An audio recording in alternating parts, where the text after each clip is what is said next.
Indikator nomor 9. Diketahui koordinat 4 titik. Siswa dapat menentukan jarak yang sama terhadap sumbu X.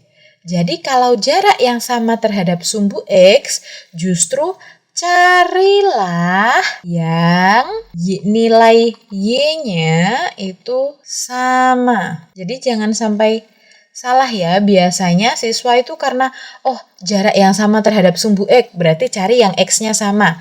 Tidak, justru karena yang ditanyakan jarak yang sama terhadap sumbu X, maka dicari yang nilai Y-nya sama. Berarti di sini kita cari yang Y-nya sama.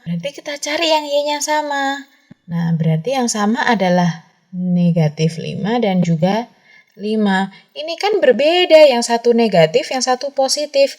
Ingat kalau jarak itu tidak mungkin negatif ya, jadi yang kita lihat hanya angkanya saja. 5 dengan 5, berarti yang memiliki jarak yang sama terhadap sumbu X adalah 1 dan 3, yaitu titik K dan titik M. Jadi jawabannya adalah yang B. Masih di indikator nomor 9, contoh nomor 19.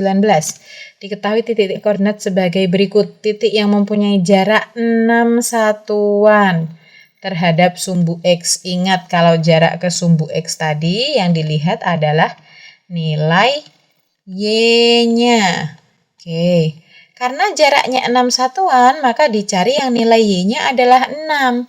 Ini 6. Ini walaupun negatif, ingat ya jarak tidak mungkin negatif, jadi kita lihat angkanya saja, berarti ini juga 6. Berarti yang pertama dan ketiga, yaitu titik P dan R. Jadi jawabannya yang B. Indikator nomor 10. Disajikan gambar koordinat kartesius, siswa dapat menentukan absis dan ordinat titik yang diminta. Oke, pertama diingat dulu bahwa absis itu adalah X, dan ordinat itu adalah Y. Jangan sampai tertukar ya. Absis adalah X, ordinat adalah Y. Perhatikan gambar berikut untuk menjawab soal nomor 20 dan 21. Nomor 20 yang ditanyakan absis dan ordinat dari titik A. Titik A, di sini kita punya A-nya adalah negatif 4,3.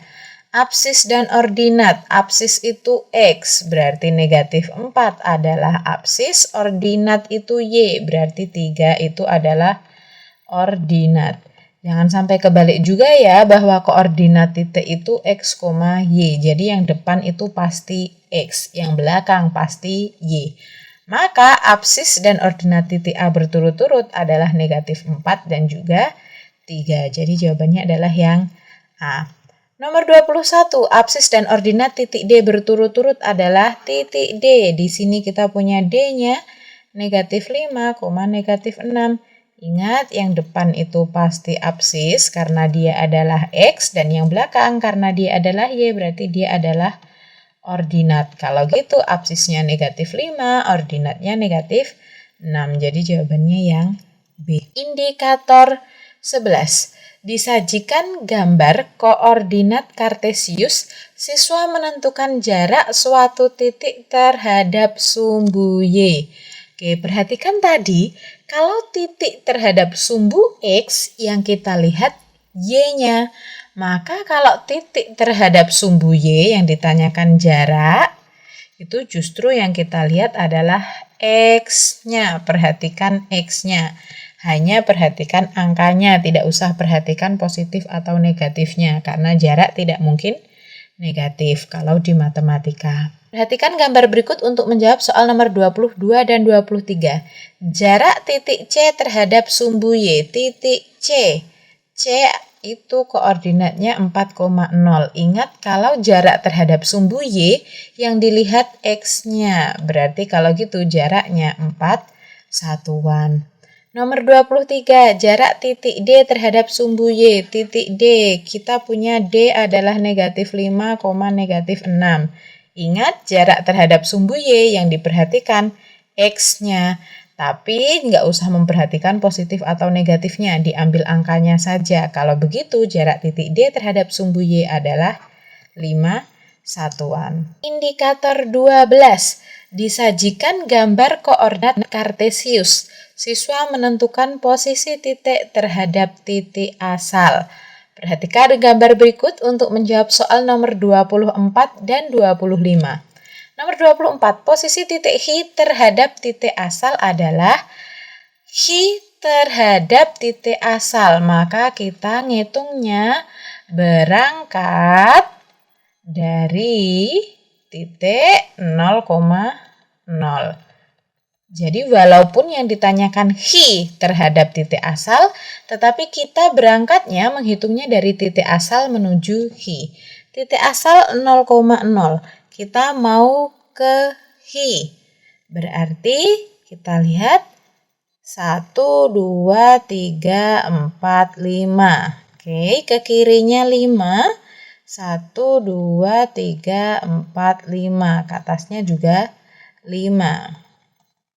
Berarti koordinat Hi-nya adalah 5,5. Tapi karena X-nya di sebelah kiri, dia di saat negatif, maka negatif 5,5. Jawabannya adalah yang B. Selanjutnya nomor 25. Posisi titik S terhadap titik asal. Sama dari titik asal. 1, 2, 3. Kemudian ke bawahnya 1, 2. Berarti kalau begitu ingat X, Y ya, berarti 3, Y-nya di bawah. Saat negatif berarti 3, negatif 2. Jadi jawabannya adalah yang A. Indikator 13. Disajikan gambar koordinat kartesius, siswa menentukan posisi titik terhadap titik lain. Perhatikan gambar berikut untuk menjawab soal nomor 26 dan 27. 26. Posisi tempat parkir terhadap pintu masuk. Berarti kita berangkat dari pintu masuk. Dari pintu masuk menuju tempat parkir. Berarti dari pintu masuk ke tempat parkir 1, 2, 3. 3 ke kiri. Kemudian 1, 2. 2 ke bawah. Berarti cari yang 3 satuan ke kiri, 2 satuan ke bawah, yaitu yang A. Nomor 27. Posisi kantin terhadap panggung. Ingat, kantin terhadap panggung. Berarti kita berangkat dari panggung. Dari panggung menuju ke kantin. Panggung ke kantin berarti 1, 2, 3, 4. 4 ke kiri. Kemudian 1, 2, 3, 4. 4 ke bawah. Berarti cari yang 4 satuan ke kiri, 4 satuan ke bawah. Jadi jawabannya adalah yang B. Indikator 14. Menentukan posisi garis terhadap sumbu Y atau sumbu X.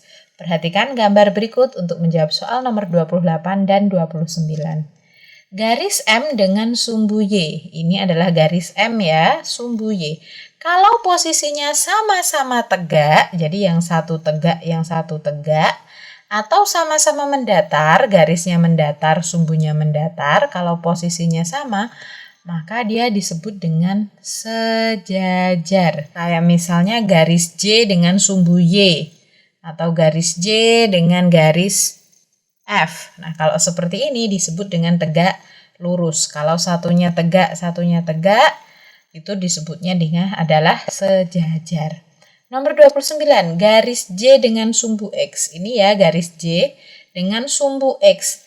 Garis J-nya mendatar, sumbu X-nya juga mendatar, sama-sama mendatar. Maka ini juga sejajar. Indikator 15. Disajikan gambar koordinat dan pernyataan, siswa menentukan posisi titik pada kuadran dengan benar. Oke, kita ingat lagi ya tentang kuadran. Kuadran itu dimulainya dari sini. Ini adalah kuadran 1. Kemudian dia bergeraknya berlawanan arah jarum jam. Jadi ke kiri. Ini kuadran 1.